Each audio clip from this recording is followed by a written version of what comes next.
Hey everybody, it's Joe Jonas hanging with Jag. Hi, this is Carly Rae Jepsen, and you're listening to Jag. Ryan Seacrest with Jag. It's B.O.B. So much swag with my homie Jag. And now, a look at this week in podcasting news. It's the Jag Show podcast. Welcome in. I am John Gay. I put this out to social media for people to chime in on over the last few days and got some great responses. I wanted to do a special episode today where I focus in on the 7 deadly sins of podcasting. There are a lot of things you can do wrong in your podcast, but I've narrowed this list down to 7 things that will really sink your podcast before you even get going with it. So let's jump right in. Number 1, and this should be obvious, is bad audio.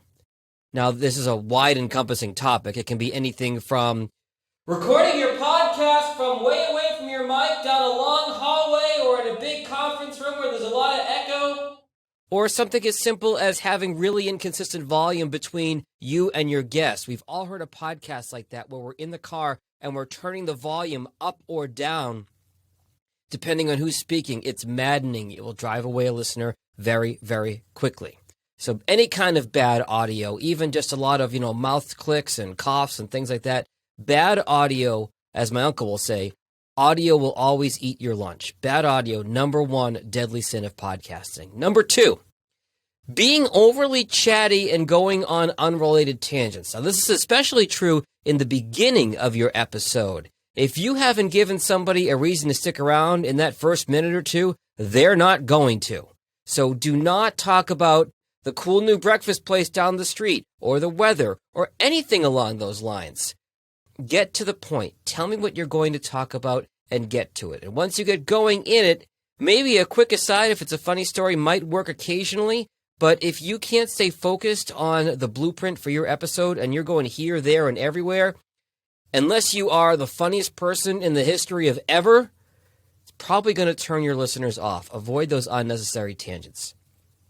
Number 3, being overly salesy. Now, maybe the goal of your podcast is to try and increase revenue or increase leads, get the old sales funnel going. That's fine. But your podcast is like a business transaction. If you are asking me as a listener for something, whether that's a follow on social, to call or check out your website, you've got to give me something valuable first before you ask me for something in return. Give me really good information. Give me something really funny. Make me laugh or connect with me on some other emotional level.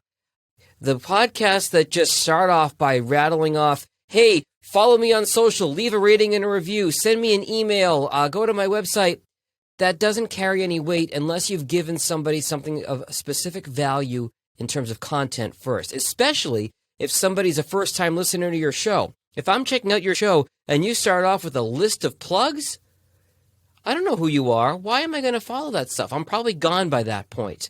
Don't be overly salesy. Provide value before you ask for something in return. Number 4, copyright infringement. This is really, really tricky, and not everybody agrees on this.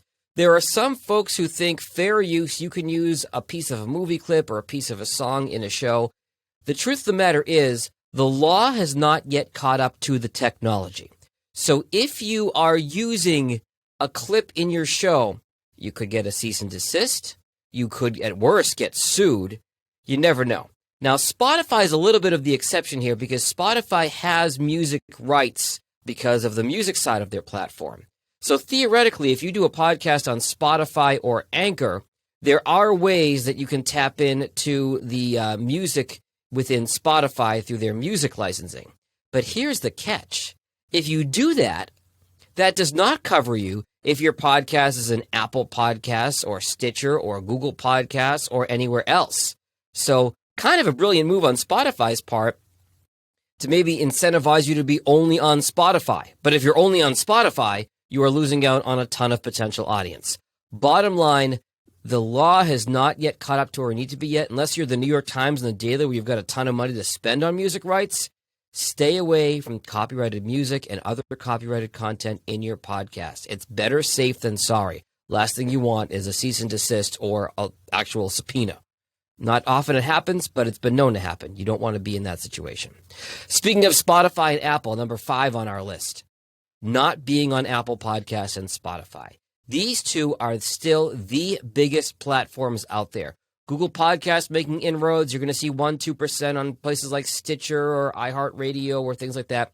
But Apple and Spotify are still the big dogs. You need to make sure your podcast is in Apple and in Spotify. I've had people say, hey, check out my podcast. If I can't find you on Apple or Spotify, I'm not going to listen to you because chances are it's going to be on my phone when I'm walking the dog, and I'm not going to find a website to stream on my phone. It's just an extra hurdle you're asking your listener to jump through, and most won't do it. Number 6 on our deadly sins of podcasting, talking about upcoming events without any context of when that event is or when you're recording the show. It's easy to avoid this, but your podcast is going to live forever, theoretically. So if you start talking about a big event you've got coming up in the next week without any context, somebody might be listening to your show 6 months or a year or 2 years later. When was this? Did that already happen?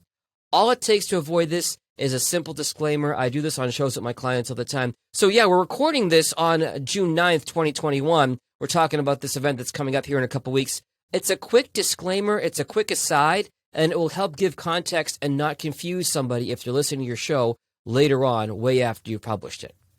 And number 7, our final sin on the deadly sins of podcasting list actually goes a little bit in conflict with some of the other 6, and that is analysis paralysis and not starting your podcast. You might hear this list and think, oh, I don't have my act together. I'm really not ready to start my podcast, or I've got to get my podcast absolutely perfect. I've got to research the equipment. I've got to get the best equipment. I've got to get the best sound. I've got to get the best co-host. I've got to have everything scripted out, know exactly what I'm going to do. No. Just jump into the pool. Do it. I know I've talked about quality of podcasts. Your first podcast is not going to be great, most likely.